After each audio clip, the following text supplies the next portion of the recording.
Salut à tous, c'est Gladys, j'espère que vous allez bien. Je vous retrouve aujourd'hui pour une nouvelle vidéo dans laquelle je vais vous parler des parutions livresques du mois de décembre que j'attends le plus. Il y en a très peu par rapport aux autres mois et c'est pas plus mal. On a enfin un mois un peu calme qui va nous permettre aussi de peut-être se concentrer sur les parutions des mois précédents qu'on a laissé passer derrière nous parce que on n'avait pas le temps ni le budget. Franchement, ça fait du bien. Ça n'empêche qu'il y a quand même quelques pépites à apparaître en décembre que j'ai hâte de découvrir. C'est donc parti pour un ordre chronologique des parutions du mois de décembre que j'ai sélectionné. Bien évidemment, la liste n'est pas exhaustive. Et on commence tout de suite avec Art Girls Never Fall in Love at University de Fanny Midjani aux éditions Hugo dans leur collection poche, cette fois-ci apparaître le 4 décembre. Alors moi, clairement, vous l'aurez compris, si on me parle de new romance sportive universitaire avec en plus de ça des secrets, mais je craque direct, c'est obligé, j'ai qu'une envie, c'est de lire ce livre. On va suivre ici Gemma qui se voit une chance inouïe de rejoindre une université prestigieuse de Columbia le temps d'un semestre. Elle laisse tout derrière elle, sauf son précieux ordinateur dans lequel il y a notamment les recherches sur sa mère biologique. Et elle va un jour rencontrer de manière très percutante Zach,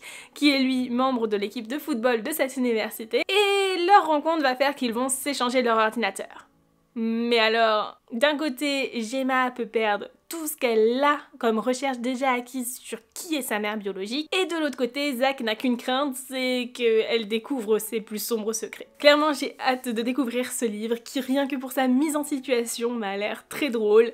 Je sens que je vais m'éclater. On continue ensuite toujours aux éditions Hugo, mais cette fois-ci dans la collection New Romance avec une parution du 4 décembre. Il s'agit du tome 3 de Divine Darkness de Anna Trice, et j'avoue que je suis en train de lire le premier tome et franchement c'est assez sympa. Dans cette histoire, on va suivre Danae, une princesse rebelle du royaume souterrain qui un jour va attirer l'attention de Sun, le dieu du jour, mais au-delà de ça, il va la demander en tant qu'épouse. Sauf que les grands dieux du jour et de la nuit se vouent une guerre sans merci. Enfin bref, c'est des frères qui n'arrivent pas trop à s'entendre depuis des millénaires, et elle va se retrouver dans un complot qui est bien plus grand qu'elle-même puisqu'elle va être directement enlevée par Night, le dieu de la nuit. Et tout cela va bien au-delà d'une querelle entre frères puisque il y a toute une histoire de cristaux arcaniques, de différentes civilisations aussi qui essaient de coexister les unes avec les autres, et Danae va devoir trouver sa place dans un monde où tout est permis. On est ici sur une romantasy avec à peu près autant d'univers de fantasy que de romances développées dans l'histoire. C'est quand même très explicite donc ça ne correspondra pas à tout le monde, mais clairement je trouve que l'univers est très intéressant et l'autrice a fait vraiment un travail de recherche sur celui-ci.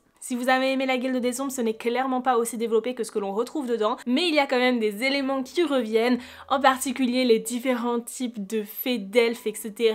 Bref, vous trouvez à peu près le même genre de créature qui peut vous faire un petit écho à la Guilde sans pour autant être une histoire aussi poussée en termes de fantasy. Bref, je passe un bon moment avec ce premier tome et je lirai la suite avec grand plaisir bien sûr. Ensuite, j'ai noté pour le 6 décembre, cette fois-ci aux éditions Cotoon, donc il s'agit d'un webtoon, le tome 6 de Seule la mort atteint la vilaine, qui est l'un de mes webtoons préférés. Peut-être que je pourrais la voir en avant-première à Montreuil, puisque l'autrice y sera, on verra. Mais en tout cas, j'adore Seule la mort atteint la vilaine, et je suis trop contente de pouvoir lire ce 6e tome.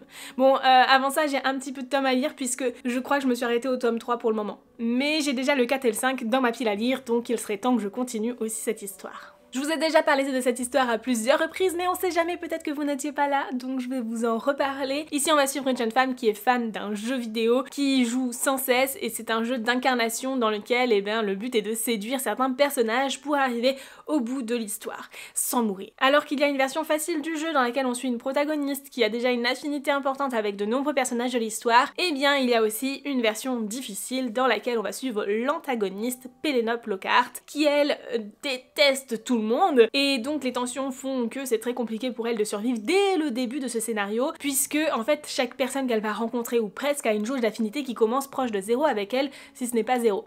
Et donc le moindre faux pas peut lui coûter la vie. Sauf que elle est incapable de savoir si le fait de s'être incarnée dans ce jeu vidéo va lui coûter la vie ou non. Donc pour elle, la seule solution c'est d'arriver au bout du jeu vidéo, donc de le remporter, ce qui n'est jamais arrivé lorsqu'elle y jouait, hein, voilà. Et elle va progressivement avancer dans cette histoire en se servant des choses qu'elle connaît dans sa vie à elle, mais aussi en transformant les réponses données d'office par le jeu parce que celles-ci ne lui conviennent pas tout à fait. Et c'est toute une histoire de se déplacer avec parcimonie et d'avancer progressivement en tissant des liens avec certains personnages et en faisant attention à d'autres. Et franchement, c'est génial. Il y a plein de retournements de situation, on sait jamais ce qui peut lui arriver et clairement, je passe un super moment. Il y a tellement de personnages en même temps que de toute façon, on ne peut pas du tout s'ennuyer avec ce genre de webtoon.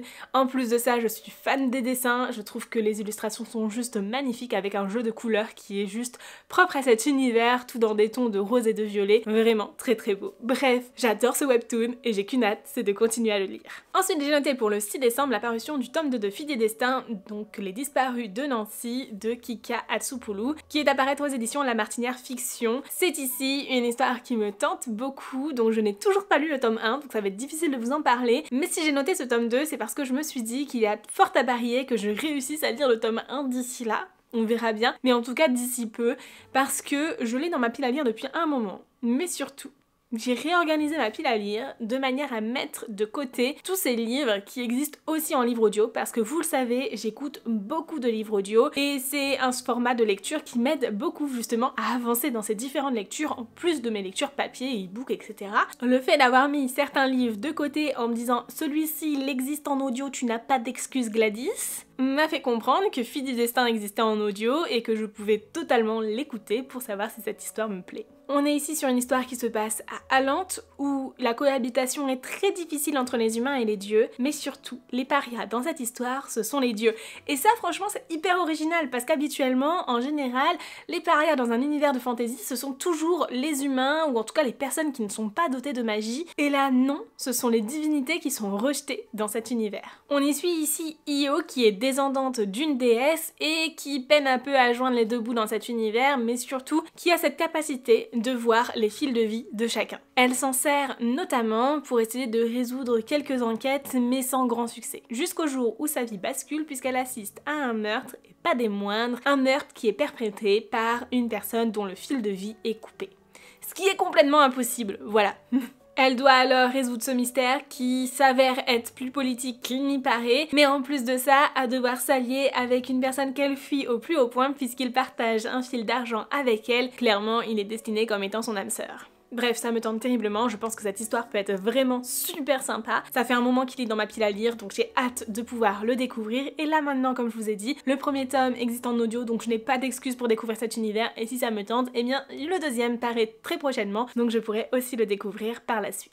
D'ailleurs, en parlant de livre audio, j'ai noté la parution de Better Than the Movies de Lynn Pater aux éditions Comet en format papier qui paraîtra en livre audio aux éditions Audiolib le 11 décembre. On est ici sur une comédie romantique young adulte qui m'a l'air absolument sympa. On va y suivre Lise qui croit absolument à l'amour avec un grand A et qui souhaite à tout prix trouver le prince charmant. Sauf qu'à l'approche de la fin du lycée, ses espoirs s'amenuisent jusqu'au jour où son meilleur ami d'enfance rejoint leur ville natale juste avant le bal de fin d'année. Alors forcément elle se dit que c'est un coup du destin et elle va tout faire pour essayer de l'attirer à elle ou en tout cas de le séduire jusqu'à titiller sa jalousie en s'alliant à Wes Bennett qui est clairement son ennemi juré, son ennemi d'enfance et son plus détestable voisin. C'est clairement une histoire qui je pense pourrait être bien sympathique à lire, plutôt drôle aussi, un peu cocasse peut-être selon ses situations et clairement pour une histoire telle, je pense que le livre audio sera un énorme plus. J'en profite également pour vous parler d'un livre audio à paraître le 12 décembre mais que j'ai déjà lu en format papier. Il s'agit d'un royaume de chair et de feu, le deuxième tome de la saga Le sang et la cendre de Jennifer Alamanchout qui paraîtra du coup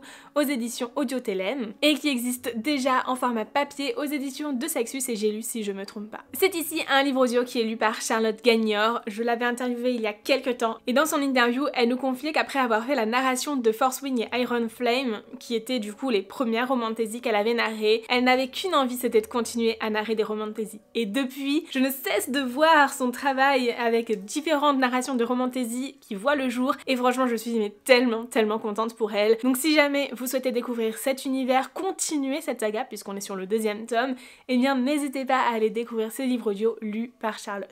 Bon, je me doute que vous connaissez un petit peu le résumé de cette histoire, mais je vais quand même vous en parler un petit peu. Ici, c'est l'histoire de Poppy qui a toujours vécu recluse, protégée, de manière à rester vraiment intacte, et pas seulement vierge, mais intacte, pour être donnée en offrande aux dieux. C'est un sacrifice de la plus haute importance, clairement. C'est une énorme estime qu'elle a en fait d'être donnée en offrande aux dieux. Mais en même temps, au fond d'elle, eh bien, elle ne peut pas s'empêcher de se dire qu'elle aurait voulu en fait tout simplement prétendre à une vie normale, faire des choses comme tout le monde, essayer tout simplement d'avoir une certaine forme de liberté puisqu'elle est tellement surprotégée. Et donc Poppy est un petit peu rebelle et va constamment essayer d'enfreindre les limites qui lui en sont imposées, mais en plus de ça, elle est très curieuse et va chercher à comprendre de nombreuses choses autour de tout ce qui lui est caché parce qu'en fait, clairement, elle ne connaît rien de l'univers dans lequel elle vit. Jusqu'au jour où elle va tomber sur Hawk, son nouveau garde du corps, qui lui porte une attention bien différente des autres. J'ai pas trop envie de vous en dire plus, parce que ce n'est qu'un point de départ dans quelque chose de bien plus grand et bien plus vaste, que l'on va surtout découvrir au fur et à mesure des tomes certes, mais notamment dans ce deuxième tome, l'univers se développe énormément puisque Poppy va découvrir de nombreuses choses autour de l'endroit où elle se situait avant. Et c'est très compliqué de vous en parler parce que en fait on suit vraiment cette histoire à travers les yeux de Poppy qui au départ est complètement innocente et ne connaît absolument rien du monde dans lequel elle vit, mais sachez que c'est une histoire qui a une ampleur bien plus grande avec un univers très riche, une mythologie plutôt recherchée autour de différentes créatures dont certaines vont s'apparenter à des vampires ou des loups-garous tels qu'on les connaît habituellement, mais aussi à d'autres types de créatures plus proches de divinités. En tout cas, j'adore cette saga, vraiment. C'est une saga qui ne plaira pas à tout le monde, c'est sûr, parce qu'elle est très explicite, voire trop explicite selon moi, mais l'univers est tellement riche, tellement recherché et il s'intensifie en fait de tome en tome et on a juste envie c'est de continuer à découvrir cet univers. D'ailleurs, il n'y a pas que le sang et la cendre, mais il y a aussi le spin-off, Une ombre dans la braise, qui est aussi une saga et en fait tout ça est hyper lié et je trouve que les liens entre chaque est super bien fait.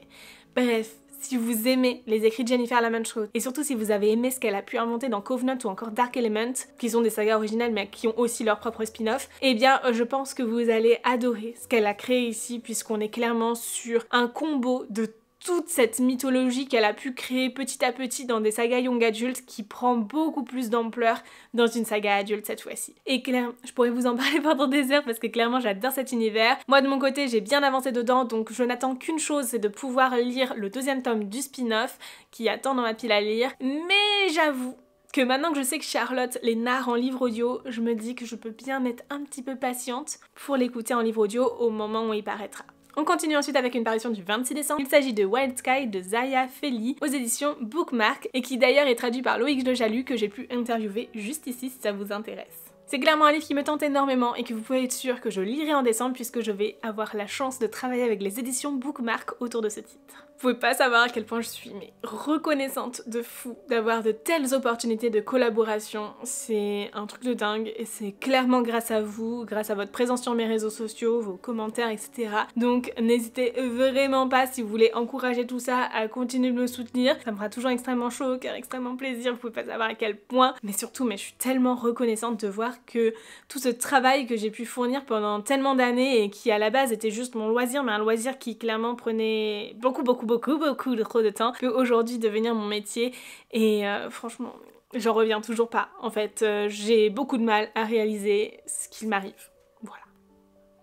Mais en tout cas je suis extrêmement reconnaissante. On va y suivre ici Toran, un ancien membre de la Garde Céleste qui va refuser d'aider à repousser des dragons sauvages, qui est un ordre donné par son ex-général. Sauf qu'après un incendie, il se retrouve à devoir fuir l'endroit où il habite et à se rendre à Valreuse. Et tout cela, bien qu'il souhaite rester vraiment à distance le plus possible des dragons. De l'autre côté, on va suivre Kalai, qui voyage aussi en direction de Valreuse, mais cette fois-ci accompagné de son fidèle dragon, qui malheureusement va tuer un garde pour le protéger. Et à partir de ce moment-là, Kalai va se retrouver condamné jusqu'au moment où en fait il fait une rencontre mystérieuse dans les archives de Valreuse qui justement vont lui permettre de trouver une certaine forme de rédemption avec finalement un toit sur la tête, un métier, etc. et même un but. Clairement c'était inattendu, mais surtout les choses iront encore plus loin entre Toran et Kalai. Bref, une histoire qui me tente beaucoup parce que déjà on me parle de dragon donc franchement j'adore ça. Mais en plus de ça, on va être sur une romantasy en one shot avec une homo-romance et je pense que ça peut être très sympa pour un livre qui se distingue des autres aussi. Et franchement, je suis très contente de voir que cette fois-ci, aux éditions Bookmark, dans la collection Lost Kingdom, on a de l'homo-romance, qui est mine de rien la marque de fabrique des éditions Bookmark, mais qui est peu présent dans la collection Lost Kingdom. Donc clairement, je suis trop contente qu'ils osent aussi sortir ce genre de livre en format collector. On continue ensuite avec le dernier livre que j'ai à vous présenter dans cette sélection. Je vous avais dit qu'elle était très courte. Il s'agit cette fois-ci d'une parution du 26 décembre, également aux éditions Bookmark dans la collection Lost Kingdom. On est sur le premier tome de Guide pratique des monstres, à savoir La sorcière sans ombre de Genevova Dimova. On y suit ici Kosara, qui est une sorcière qui excelle à affronter les monstres et les maléfices, mais son passé la rattrape. Elle se retrouve traquée par son ex, le roi des monstres, et abandonne à ce moment-là son ombre, mais aussi son pouvoir pour pouvoir fuir. Sauf qu'une fois hors d'atteinte derrière le mur, elle se rend compte qu'il y a une maladie mortelle qui touche notamment les sorcières sans ombre. Elle se retrouve alors obligée de retrouver ce qu'elle a laissé derrière elle, et elle va devoir s'allier à un détective douteux pour mener une enquête, semer d'embûches et surtout combattre des monstres. Clairement, une histoire qui a l'air vraiment super chouette. Enfin, il me tente terriblement. Et on est ici sur un premier tome de duologie, donc on s'engage pas non plus sur une très longue saga. Voilà donc pour les parutions que j'ai sélectionnées pour ce mois de décembre. Personnellement, j'ai hâte de découvrir ces livres et j'espère sincèrement que cette vidéo vous aura plu. En attendant la prochaine, je vous souhaite d'excellentes lectures, bien évidemment. N'hésitez pas à me dire en commentaire quels sont les titres qui vous font le plus envie. Et sur ce, je vous fais de très gros bisous et je vous dis à très bientôt. Ciao!